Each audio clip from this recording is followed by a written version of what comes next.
നമസ്കാരം, welcome to cricket 360. England vs New Zealand ODI series start ചെയ്തിട്ടുണ്ട്. ഇന്നലെ ന്യൂസിലൻഡ് ഇംഗ്ലണ്ടിനെ പരാജയപ്പെടുത്തി ഫസ്റ്റ് ODIയിൽ. T20 സീരീസ് ഇംഗ്ലണ്ട് ജയിച്ചിരുന്നു 1-0. അതായത് 2 മത്സരങ്ങൾ മഴ എടുത്തുകൊണ്ട് പോയി, 1 മത്സരം ഇംഗ്ലണ്ട് ജയിച്ചു. എന്തായാലും ODI ഫസ്റ്റ് മത്സരം ന്യൂസിലൻഡ് ജയിച്ചിരിക്കുകയാണ്. 223 റൺസ് ഫസ്റ്റ് ബാറ്റ് ചെയ്തിട്ട് ഇംഗ്ലണ്ട് സ്കോർ ചെയ്തു. 36.4 ഓവറിൽ തന്നെ ന്യൂസിലൻഡ് ചേസ് ചെയ്ത് ജയിക്കാനുണ്ടായി. ഇംഗ്ലണ്ട് വലിയ ബാറ്റിംഗ് തകർച്ചയായിരുന്നു. ടോപ്പ് ഓർഡർ ഫുള്ള് തകർന്നു പോയി. പക്ഷേ ഹാരി ബ്രൂക്ക് 135 റൺസ് 101 ബോളിൽ, അതുപോലെ തന്നെ ഓവർട്ടൺ എന്നിവരുടെ രണ്ടുപേരുടെ ബാറ്റിങ്ങിൻ്റെ വെള്ളത്തിലാണ് 223 പറഞ്ഞൊരു സ്കോർ ഇംഗ്ലണ്ട് സ്കോർ ചെയ്തത്. ന്യൂസിലൻഡ് ഡാരിൽ മിച്ചൽ, അതുപോലെ മിച്ചൽ ബ്രൈസ്വെൽ, മിച്ചൽ സാർട്ടനറൊക്കെ നന്നായിട്ട് കളിച്ചു. ഡാരിൽ മിച്ചൽ 78 റൺസ് അടിച്ചു, മിച്ചൽ ബ്രൈസ്വെൽ 51 റൺസ് അടിച്ചു, മിച്ചൽ സാർട്ടനർ 27 റൺസ് അടിച്ചു. ഡീസൻ്റായിട്ട് അത് ചേസ് ചെയ്തു. 6 വിക്കറ്റ് നഷ്ടപ്പെട്ടു എന്നുണ്ടെങ്കിലും ഡീസൻ്റായിട്ട് അവരത് ചേർച്ച് ചെയ്തു. വിക്കറ്റ് തുരിതര വീഴായിരുന്നു ഇംഗ്ലണ്ടിൻ്റെ ബാറ്റിംഗ് എന്താ ഇങ്ങനെ ഇടയ്ക്കിടയ്ക്ക് ഇങ്ങനെ ഈ ചീട്ടുകൂട്ടാരും പോലെ തകർന്നു പോകുന്നതെന്ന് എനിക്ക് മനസ്സിലാവുന്നില്ല. അതായത് കളിക്കുകയാണെന്നുണ്ടെങ്കിൽ അന്യായ സ്കോർ അടിക്കും, ഇല്ലാന്നുണ്ടെങ്കിൽ എല്ലാം കൂടെ തകർന്ന് അടിഞ്ഞു വീഴും. ഇത്രയും കിടിലം ബാറ്റ്സ്മാൻമാരുള്ളൊരു ടീമാണ് ഇത്. പറഞ്ഞാൽ പാടില്ല, ഇത്രയും കിടിലം ബാറ്റ്സ്മാൻമാരുള്ളൊരു ടീമാണ്. ഇന്നലെ അങ്ങനെ അടിക്കാൻ നോക്കി ഔട്ടായതൊക്കെ വളരെ ചുരുക്കം പേരായിരുന്നു. പക്ഷേ ഭയങ്കര മൂവ്മെൻ്റ് ആയിരുന്നു, ഭയങ്കര വിൻഡായിരുന്നു. അതുകൊണ്ട് തന്നെ ഭയങ്കര സീം മൂവ്മെൻ്റ് ആയിരുന്നു. അതിനെ ന്യൂസിലൻഡ് ഭംഗിയായിട്ട് യൂസ് ചെയ്ത് തിരിച്ച് ന്യൂസിലൻഡ് ബാറ്റ് ചെയ്തപ്പോഴത്തേക്ക് അവർ കുറച്ചും കൂടെ ബെറ്ററായിട്ട് ബാറ്റ് ചെയ്തു. ഡാരിൽ മിച്ചർ കുറച്ചും കൂടെ സൂക്ഷിച്ച് ശ്രദ്ധിച്ച് കളിച്ചു എന്നുള്ളതാണ് വാസ്തവം. ഇംഗ്ലണ്ടിൻ്റെ ബാറ്റ്സ്മാൻമാർ അങ്ങനെ കളിച്ചില്ല എന്നതുകൊണ്ടായിരിക്കാം. എന്തായാലും അവർ 35 ഓവറെ ബാറ്റ് ചെയ്തുള്ളൂ. ഇംഗ്ലണ്ട് 50 ഓവറുള്ള ഒരു കളിയിൽ 35 ഓവർ, ഇത്രയും കിടിലം ബാറ്റ്സ്മാൻമാരുള്ള ഒരു ടീം 35 ഓവറെ ബാറ്റ് ചെയ്തുള്ളൂ എന്ന് പറയുമ്പോൾ അടി എന്ന് പറഞ്ഞാൽ പൂരടിയായിരുന്നു.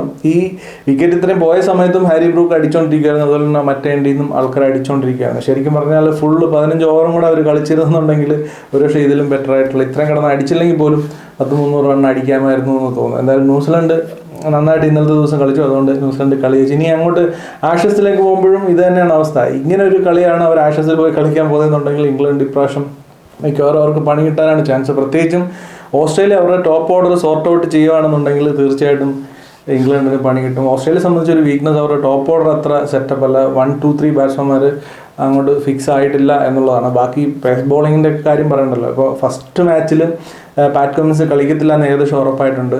അപ്പോൾ സ്റ്റീവൻ സ്മിത്ത് ആയിരിക്കും ക്യാപ്റ്റൻ ചെയ്യുന്നത്. എങ്കിൽ പോലും ബാക്കി 3 പേരുണ്ട്. ബോളണ്ട് തന്നെ ധാരാളമാണ് ഇങ്ങനെ കളിക്കുന്ന ഇംഗ്ലണ്ടിനെ സംബന്ധിച്ച്. സോ ഓസ്ട്രേലിയയുടെ ബാറ്റിംഗ് ടോപ്പ് ഓർഡർ ഫിക്സ് ആയി കഴിഞ്ഞാൽ ഓസ്ട്രേലിയ അടിക്കുക ഭയങ്കര പാടായിരിക്കും ഇംഗ്ലണ്ടിനെ സംബന്ധിച്ച്. പ്രത്യേകിച്ചും ഇപ്പോൾ റൺഷോയും കൂടെ അവരുടെ ടീമിലേക്ക് വരാനായിട്ട് ഇങ്ങനെ ഇരിക്കുന്നുണ്ട്. ഇപ്പോൾ നമ്മൾ ഇന്ത്യയുടെ 50 അടിച്ചിരുന്നല്ലോ.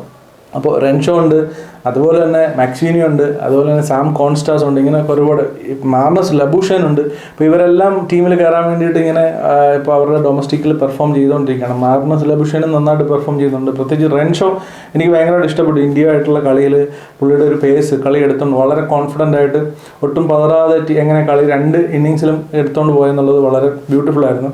സോ അത് ആഷസിലേക്ക് ആ ഒരു പെർഫോമൻസ് ഹെൽപ്പ് ചെയ്യും. ഇനി ഒരു മാച്ചും കൂടെ ഉണ്ട് ഡൊമസ്റ്റിക്കിൽ, അതിൽ നന്നായിട്ട് പെർഫോം ചെയ്യുകയാണെന്നുണ്ടെങ്കിൽ തീർച്ചയായിട്ടും ഹെൽപ്പ് ചെയ്യും. സാം കോൺസ്റ്റാസ് മറ്റേ പഴയ റാം ഷോട്ടും കാര്യങ്ങളൊക്കെ ആയിട്ട് നിൽക്കുന്നുള്ളൂ. പക്ഷേ റൺഷോ കുറച്ചും കൂടെ കോൺഫിഡൻസ് സോളിഡായിട്ട് തോന്നുന്നുണ്ട് റൺഷോയെ സംബന്ധിച്ച്. സോ റൺഷോ അല്ലെങ്കിൽ മാർണസ് ലബൂഷനെ വരാനായിട്ട് ചാൻസ് ഉണ്ട്.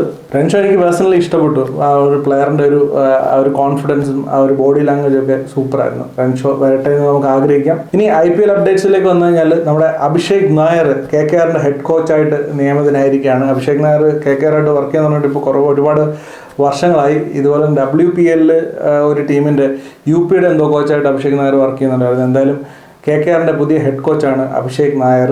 അതുപോലെ തന്നെ ഇന്ത്യ വുമൻസ് വേൾഡ് കപ്പിൽ നോക്കുകയാണെന്നുണ്ടെങ്കിൽ ഇനി ഓസ്ട്രേലിയയുമായിട്ട് സെമിഫൈനലാണ് ഇനി ഇന്ത്യയുടെ മുന്നിലുള്ള മത്സരം. ഇന്നലെ ബംഗ്ലാദേശോടുള്ള മത്സരത്തിൽ പ്രതിക റാവലിന് പരിക്ക് പറ്റിയിരിക്കുകയാണ്, ഒരു ആങ്കിൾ ഇഞ്ചുറി പറ്റിയിരിക്കുകയാണ്. അത് ശരിക്കും പറഞ്ഞാൽ ഈ ടൂർണമെൻറ്റിൽ തന്നെ ടോപ്പ് സ്കോറിൽ 2ാമതുള്ള ഒരു പ്ലെയറാണ്. ഇന്ത്യയുടെ ഒരു സോളിഡ് ഓപ്പണറാണ്. അത്യാവശ്യം റൺ റേറ്റിൽ കളിക്കുന്നില്ലെങ്കിൽ പോലും സോളിഡായിട്ടുള്ള സ്മൃതി മന്ദാനയ്ക്ക് ഒത്തൊരു സോളിഡ് ഓപ്പണിംഗ് പാർട്ട്ണർഷിപ്പ് ആയിരുന്നു. എന്തായാലും ആ ഒരു പരിക്ക് ഇന്ത്യ എന്തായാലും ബുദ്ധിമുട്ടിലാക്കും. ഇനി കളിക്കാൻ പറ്റിയില്ലെന്നുണ്ടെങ്കിൽ തിരിച്ചു വരാൻ പറ്റുമെന്നുള്ളതാണ് ഇന്ത്യയുടെ പ്രതീക്ഷ. ഇനി ശ്രേയസ് അയ്യറിന് അതുപോലെ തന്നെ പരിക്കാണ്. ശ്രേയസ് അയ്യർ ഒരു 3 വീക്സ് എങ്കിലും ഓസ്ട്രേലിയയിൽ തന്നെയാണ് ഇപ്പോൾ ഉള്ളത്. അപ്പോൾ ഒരു 3 വീക്സ് എങ്കിലും ഓസ്ട്രേലിയയിൽ സ്റ്റേ ചെയ്ത് അതിന് ചികിത്സ അവിടുത്തെ സിഡ്നിയിൽ തന്നെ ഹോസ്പിറ്റലാണെന്നാണ് അറിയാൻ കഴിയുന്നത്. സോ നവംബർ 30 ഇനി അടുത്ത ODI മത്സരമുള്ളത്. സോ അതിന് മുമ്പ് ശ്രേയസ് അയ്യറിന് എത്താൻ കഴിയുമോ എന്നുള്ളത് ഒരു കൺസേൺ തന്നെയാണ്. ODI മത്സരം ഇനി സൗത്ത് ആഫ്രിക്കയായിട്ടുള്ള T20 മത്സരത്തിൽ ടീമിൽ എടുക്കുമോ എന്നുള്ള വലിയ പ്രതീക്ഷ എനിക്കില്ല. അതുകൊണ്ട് തന്നെ ODI മത്സരത്തിലേക്ക് എന്തായാലും നവംബർ 30 മുമ്പ് ശ്രേയസ് അയ്യർ റെഡിയാവുമെന്ന് നമുക്ക് പ്രതീക്ഷിക്കാം. സോ അതൊക്കെയാണ് ഇന്നത്തെ ക്രിക്കറ്റ് 360. അപ്പോൾ മറ്റൊരു ക്രിക്കറ്റ് റിലേറ്റഡ് വീഡിയോയിൽ വീണ്ടും കാണുന്നവരെ ബൈ.